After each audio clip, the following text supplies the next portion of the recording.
Kajang silk நெடுஞ்சாலையில் நேற்று மதியம் 4 வாகனங்களை உட்படுத்திய சாலை விபத்தில் 29 வயது தாதியர் உயிரிழந்தார்.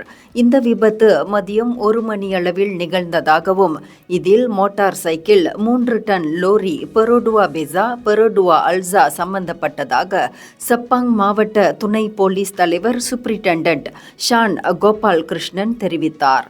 முதல்கட்ட விசாரணையில் செராஸ் ஜெயாவிலிருந்து தனது பணியிடத்திற்கு சென்று கொண்டிருந்த பாதிக்கப்பட்ட தாதியர் தொழில்நுட்ப கோளாறு காரணமாக அவசர பாதையில் நிறுத்தப்பட்டிருந்த 3 டன் லோரியின் பின்புறத்தில் மோதியதாக தெரியவந்துள்ளது.